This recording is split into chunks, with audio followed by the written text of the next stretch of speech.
Hello, Carrie here from Two Big Girls Crafting with a quick how-to for this, what I'm now calling a diagonally tiered card, fun fold card.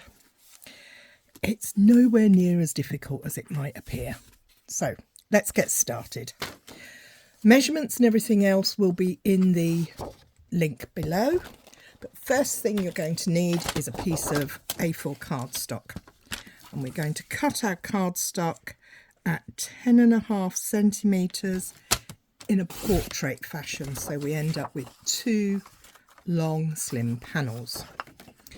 We're then going to take one of those panels and we're going to cut it landscape at 28.85 centimetres. This of course is for a metric card. I live in the United Kingdom, so I work in centimetres. Okay, so now we have a panel of card that measures 10.5 centimetres by 28.5 centimetres, and I'm now going to score this at 3.5 centimetres.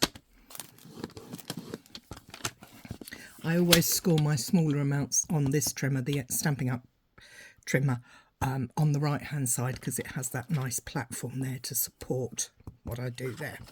I'm then going to turn it round and I'm going to place the scored piece side in at 7 centimetres and again at 10.5 centimetres. Don't worry about all these measurements, they are in the link down below. So that's 3.5, 7, 10.5 and then 14 centimetres. We're now going to take that piece out. It now has 4 scores. You probably can't see them very well on the white cardstock, which was my fault. I should have made it in a different colour, but there we go. We're then going to measure up. Let's take that out for a moment. Grab a pencil and we're going to measure up. This is this side with the scores, so the left hand side I'm calling this, and we're going to measure up 2.5 centimetres. Now I'm using grid paper and I know that each of these little boxes is 0.5 centimetre, so half, 1, 1.5, 2, 2.5. Just going to make a little mark there. Hopefully you can just see that little mark on that side. I'm then going to bring my trimmer back in and I am going to cut diagonally. I'm going to line up the mark I made in the gully of the trimmer and I'm going to swivel the other edge round until I get that score line, edge of that score line in the gully. You can do this on a guillotine, you can do it however you like with a knife, you can draw a line if you're concerned. And then I'm just going to double check that that's in the right place and I'm going to cut on the diagonal.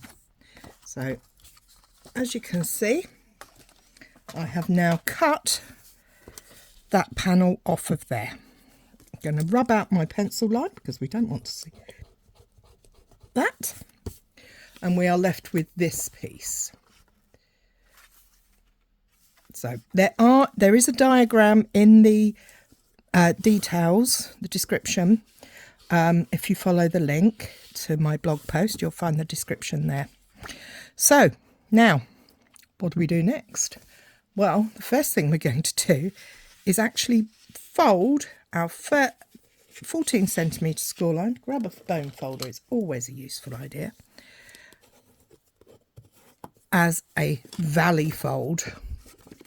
And we're then going to concertina these folds. So the next one is going to be a mountain and then a valley and ending up with another mountain. So as you can see, it makes like a waterfall or a concertina on a slant, all lined up to this large score line. Just get rid of that mark, that's annoying me. Now, this panel now becomes the inside of your card. So let's pop this to one side, bring back in the large long strip we have left over and we're going to cut that to 14.85. Now this is because this becomes the front of our card. So this panel measures 10.5 by 14.85, and this time we're going to measure up on the right hand side 2.5 centimeters again, so half, 1, 1.5, 2, 2.5, and make your pencil mark. You see that? And this time we're going to cut diagonally from the pencil mark to the top left hand corner. So back in with the trimmer, and again using the gully to put the lines in, mark in, and the other end, close her up. Now, because I'm top tip, because I have a cut point here, I don't want to burr it, so I'm not actually going to cut down from above it. I'm actually going to start my cut in the middle. And that's because I can pull that back rather than pushing into it, and you will get a much neater corner. Now my trimmer blade needs replacing, I can see, because it's got a bit fluffy. Can you see all those fluffy lines? Top tip for fluffy lines: grab yourself a nail file and just very gently rub them away. Stubborn one. There we go, much neater. Let's just give this one a do-over. There we go. And again, we want to rub out our mark. I'm going to get my rubber in. Now, at this point, for my original card, you'll see that I have used an embossing folder on these panels. I've used the same embossing folder for both. So what I did was I took the whole panel and I embossed the whole panel before I cut it. For this example, I'm not doing that. But these two panels now become our fronts for our card. So where do we put them? Okay, let's bring in some glue. And for this, I recommend you use a glue or tape, and you're going to apply it to the card front, the cascading part, rather than the panel you're putting on. So we're going to open out those panels, and we're going to use the second from the centre. So how do we do this? If we call this panel number 1, this number 2, this number 3, and this number 4, we're going to apply adhesive to this panel here. Now, I'm using wet glue. I'm also going to take my larger panel, the other is smaller, and I'm going to line it up with the bottom edge, with this bottom edge. That's a bit fluffy too. Let's get rid of some of those fluffy bits. I'm going to line those two, that right angle there, in with this right angle here, because that's the important part, that stays nice and flush with the edge of the card, and then gently work it into that corner. Now wet glue is great because it allows us this little bit of wiggle room. So we're now going to take a bone folder and just squidge the ink around a bit, so that is now in place. So as you can see, there is a little overhang on here. Can you see that little overhang?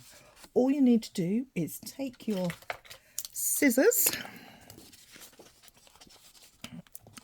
and very carefully, with this panel folded up to it, just gently snip out that corner. There we go. So now that runs flush. So the second panel. So we've done panel 1, 2, 3, and we're now going to apply adhesive to panel 4 here.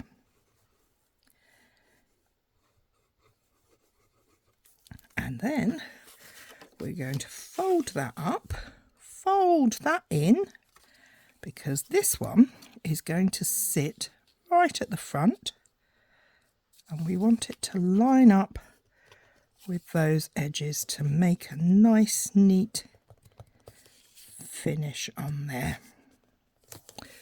And there we have it. That is how you put together your diagonal tiered front fold card.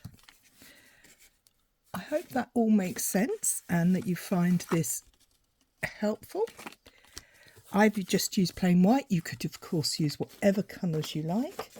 Here's my finished project again. I've decorated the insides. There's lots of spaces to decorate on this card, which I think makes it fun. And that's all it is. It's a very basic cut and score card. Anyway, thank you for watching. Don't forget, all the details are down below, and have fun, and don't forget to share your projects. Thank you. Bye bye.